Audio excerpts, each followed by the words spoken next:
स्वागत है आप सभी का। मैं हूं साहिल खान और आप देख रहे हैं साहिल की डायरी। संत कबीरनगर जिले में एक नाम है लोरिक यादव।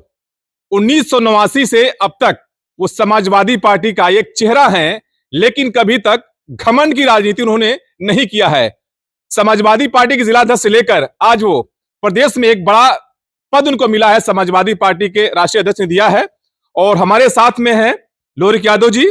उनसे जानेंगे कि 1989 में जब पहली बार यूपी के सीएम मुलायम सिंह यादव बने थे, स्वर्गीय मुलायम सिंह यादव, तब से लेकर आज तक, क्योंकि उनके साथ में उन्होंने लड़ाई लड़ी है और आज समाजवादी पार्टी के मुखिया अखिलेश यादव ने एक बड़ा पद दिया है। 1989 से अब तक सफर कैसा रहा आपका? हम लोग हमेशा संघर्ष किए हैं आदरणीय नेताजी के साथ। समाजवादी पार्टी में हम लोग जब से पार्टी नहीं बनी थी उससे पहले से हम लोग राजनीति में आए और राजनीति में हम लोग माननीय नेताजी के साथ, मुलायम सिंह यादव जी के साथ संघर्ष किए। और ये ऐसा कोई हफ्ता नहीं बचता था कि जब नेताजी की कोई न कोई उनका फरमान आता था, चाहे रास्ता जाम करो, चाहे रेल रोको, जेल जाने तक की जो है हमेशा जेल भरो आंदोलन, हमेशा कोई न कोई ऐसा नेताजी का कार्यक्रम रखता था, अरे फरमान होता था जिसको हम लोग बखूबी उसको निभाते थे। और हमेशा हम लोग जब चौधरी चरण सिंह जी थे तो वो हमेशा शाम जब बरसात का सीजन आता था तो उनका वो होता था कि बरसात के समय में आप लोग किसी न किसी बहाने कोई न कोई कार्यक्रम करके जेल जाइए। और जेल में हम लोग जाते थे तो वहाँ प्रशिक्षण होता था राजनीति करने का। जो हमारे बड़े नेता होते थे, बस्ती जिला तब हम लोगों का एक था, नेता स्वर्गीय बाबूराम वर्मा जी हम लोगों के अध्यक्ष हुआ करते थे। वो जेल में हम लोगों को ट्रेनिंग देते थे कि राजनीति कैसे किया जाता है। तो हम लोग उन्हीं लोगों के संरक्षण में राजनीति में अपना सीखे और नेताजी के आह्वान पर हम लोग हमेशा संघर्ष करते थे। और संघर्ष करने की देन थी कि एक छोटे गरीब परिवार में पैदा हुए नेताजी हमेशा संघर्षों के बदौलत विधायक हुए, मंत्री हुए और प्रदेश के इतने बड़े उत्तर प्रदेश सूबे के 3 बार मुख्यमंत्री हुए। और हम लोग कभी जो है पद और ये पद के लिए, चाहे विधायक चाहे एमपी के लिए, आज तक मैंने कभी आवेदन नहीं किया और न कभी कोई पद मांगा। नेताजी थे, उन्होंने हमारे लिए एक बार ये जिलाध्यक्ष जो है हमको बनाए थे और वो जिलाध्यक्ष हम एकदम ईमानदारी के साथ, हमने कभी किसी से आज तक पूरे जीवन में 1 रुपये किसी से न चंदा लिए, न कभी पैसे की मैंने राजनीति किया। हमेशा पार्टी के लिए जो भी मेरे पास पैसा होता था पार्टी में खर्च करता था। अब कभी भी पूरे जिले में कहीं भी कोई आदमी नहीं कर सकता है कि लोरिक यादव किसी से किसी भी तरह से कहीं कोई धन उगाही किए हों। कहीं बेदाग छवि है लोरिक यादव जी की। जब पहली बार मुलायम सिंह यादव सीएम बने तो मामला कुछ वहां पर हुआ था, अभी वहां पर थे? नहीं, जैसे जब पहली बार नेताजी मुख्यमंत्री की बात आई तो उस समय बीपी सिंह देश के नेता थे और उन्होंने चौधरी अजीत सिंह को वहां से भेज दिया और अंत में चुनाव हुआ। तो बेनी प्रसाद वर्मा जी थे जो नेताजी के उस समय दाहिने हाथ हुआ करते थे। सारे लोग मिल करके, हम लोग भी लखनऊ में थे, सारे लोग जो है इधर उधर विधायकों को इकट्ठा करके, और जब वोट पड़ा तो नेताजी बहुमत के साथ का जो है उस चुनाव में नेताजी मुख्यमंत्री हुए। इतना लंबा सफर, 35-40 साल का एक लंबा सफर होता है और बेदाग छवि आपकी, तब के राजनीति में अब में कितना फर्क आया है? अब राजनीति जो है ये राजनीति नहीं रह गई। अब जो राजनीति है, राजनीति जो है बिजनेस के तौर पर हो गया है। लोग राजनीति करते हैं कि एमपी एमएलए हो जाएंगे। हम लोग चुनाव लड़ाए थे, भीषम मुंशी जी हम लोगों के नेता हुआ करते थे। हम लोग दनघटा से उनको चुनाव लड़ाए थे, कुल 10,000 रुपये हम लोग चुनाव जीते थे। अब आज जो है करोड़ों रुपया लोग चुनाव में खर्च करते हैं और बाद में जब जीत जाते हैं तो अधिकतर लोग जो है वो पहले ये सोचते हैं जो हमारा खर्चा होगा वो निकल जाए। और आज की स्थिति बात तो बिजनेस हो गया है राजनीति। अब हम लोग जो है राजनीति करते हैं तो देखते हैं कि आदमी जो है जब इस तरह के सोचते हैं तो हम लोग सोचते हैं कि बताइए हम लोगों के समय में क्या था, आज क्या है। तो थोड़ा सा कष्ट होता है कि आज की राजनीति जो है जो हो रही है, ये जो है बिजनेस वाली राजनीति। अखिलेश यादव जी ने क्या पद दिया आपको प्रदेश में? हमको राष्ट्रीय अध्यक्ष जी ने मेरे ऐसे छोटे कार्यकर्ता को प्रदेश कार्यकारिणी में सचिव का पद दे करके जो हमारे साथ उन्होंने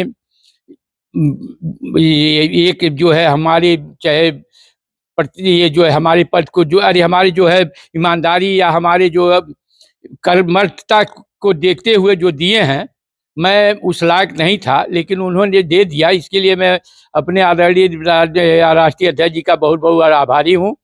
और हमारे जिले के जितने भी कार्यकर्ता नेता हैं, मैं समझता हूँ कि जिले में भी हमारा सारे लोग हमारा सम्मान करते हैं। मेरा आज तक कहीं कोई आदमी पूरे जिले में कहीं कोई विरोध नहीं किया। ये सबसे बड़ी चीज़ हमारे लिए उपलब्धि है कि सारे लोग सम्मान देते हैं। और हमेशा हम लोग संघर्ष किए हैं। एक बार हमारे यहाँ जो है गन्ना मिल के लिए हम लोग बहुत आंदोलन किए, गन्ना मिल कई बार बंद हो गई। एक बार वीर बहादुर सिंह मुख्यमंत्री थे, वो आए, पटना पुल है, उसके पुल के शिलान्यास में हम लोग नदी में पार करके जो है हम लोग उस बार सभा थी, जो हमारे यहाँ उस समय कोतवाल हुआ करते थे सुपूजन सिंह, वो जानते थे कि ये सब आएंगे तो कुछ न कुछ बवाल करेंगे, तो पूरा रुकवा दिए थे, पूरा बैरिकेटिंग करा दिए थे कि हम लोग वहाँ न जाने पावे। हम लोग नदी नाक करके उस पार गए और वीर बहादुर सिंह की हम लोग जो है सभा नहीं होने दिए। हम लोग वहाँ काला झंडा दिखाए, नारा लगाए कि वीर बहादुर वापस जाओ, गन्ना मिल जल्दी चलवाओ। अब वो मुख्यमंत्री थे और यहाँ से जाने के बाद जयपुरिया उस समय जो है मिल मालिक था, उसको बुलवाए वो और कहे कि 1 हफ्ते में अगर मिल का काम चालू नहीं होता है तो हम तुमको जेल में डाल देंगे। मिल चली तो हम लोग संघर्ष किए। रात में हम लोग जब रास्ता रोको आंदोलन होता था तो हम रात में जाकर के पेड़ का डाल काट करके गिरा देते थे, रास्ता जाम हो जाता था। लेकिन आज जो है हम लोग जो आज की राजनीति है उस राजनीति और पहले राजनीति में बहुत अंतर है। तो मिल भी खत्म हो चुकी है जी, और लोकसभा चुनाव 24 का आने वाला है। यूपी की बड़ी जिम्मेदारी आपको दी गई है, किस तरह निभाएंगे इसको? देखिए, हम अपने कार्यकर्ता हमारे नेता कार्यकर्ता हैं, सबको साथ लेकर के और पूरे लोकसभा क्षेत्र में हम लोग जाएंगे। जो हमारे राष्ट्रीय अध्यक्ष जी का वो है कि पीडीए को साथ लेकर के उनको हम लोग किसी भी तरह से अपना जो भारतीय जनता पार्टी का कुकर्म जो है जनता के साथ जो उन्होंने किया है, राजनीति ये सब जो है काम तो कुछ नहीं किए, केवल धन के नाम पर वोट मांगते हैं।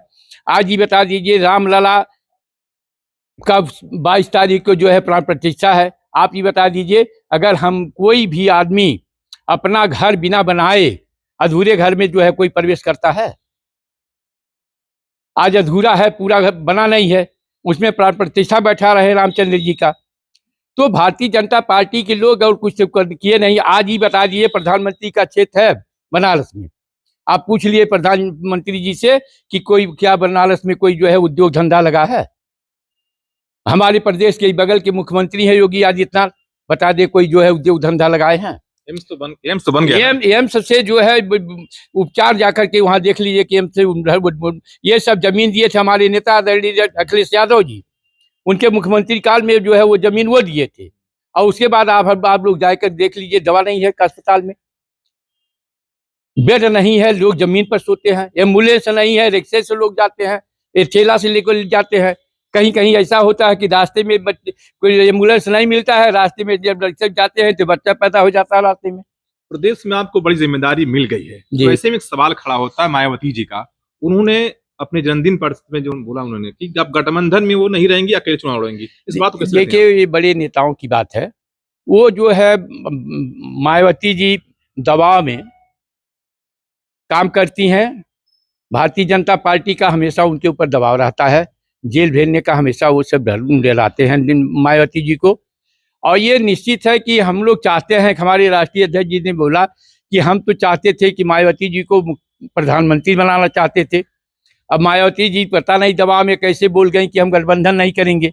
अगर वो गठबंधन में मिल जाती तो हम लोग उनका स्वागत करेंगे, और हम लोग चाहते भी है कि गठबंधन में आवे और गठबंधन के साथ चुनाव लड़ें। तो क्या मानते हैं कि मायावती जी को पीएम का चेहरा बनाना चाहिए? देखिए, ऐसा है, अभी तो जैसे सारे गठबंधन के लोगों ने ये तय कर लिया है, दिल्ली के में बैठक हुई थी, तो कुछ लोगों ने प्रस्ताव रखा था कि खड़गे जी को, जो कांग्रेस के राष्ट्रीय अध्यक्ष है, लेकिन उस पर सहमति नहीं बन पाई। सबकी राय ये थी कि चुनाव के बाद जो है, जब हम लोग चुनाव जीत लेंगे उसके बाद तब फैसला करेंगे कि प्रधानमंत्री कौन बनेगा। ममता बनर्जी जी का भी नाम आता है, नीतीश कुमार जी का भी इसमें नाम आता है। देखिए, सब लोग नाम आता है, हम आप जैसे वो लोग नहीं कहते कि हम प्रधानमंत्री के दावेदार हैं। ये तो हमारे ऐसे जो गठबंधन के हमारे जैसे नेता हैं, जैसे हम भी चाहते हैं कि हमारे नेता अखिलेश यादव जी प्रधानमंत्री बने, तो इसी तरह से लोग इस तरफ जो है अपनी बात करते हैं अपने नेता के पक्ष में। लेकिन अभी जो है ये निर्णय जो है, जहां तक जो है गठबंधन के सारे नेताओं की वो राय है कि जो है प्रधानमंत्री का चेहरा जो है अभी किसी को न बना करके उससे हम लोग चुनाव लड़े। तो बहुत बहुत शुक्रिया आपका। देखिए, लोरिक यादव जी हैं, लगभग 35 से 40 साल का एक लंबा सफर होता है बेदाग राजनीति, और अखिलेश जी ने इनको बहुत बड़ी जिम्मेदारी यूपी की सौंपी है। लोकसभा चुनाव नजदीक है, और जैसे आपने बताया है कि ये भी चाहते हैं कि बसपा सुप्रीमो मायावती भी गठबंधन यानी जो इंडिया गठबंधन में शामिल हों। लेकिन देखने वाली बात होगी कि जिस तरह से चुनाव आचार संहिता लगने के बाद उसके बाद माहौल क्या बनता है, ये देखना बेहद दिलचस्प होगा। आप बने रहिए साहिल किरारी के साथ। नमस्कार।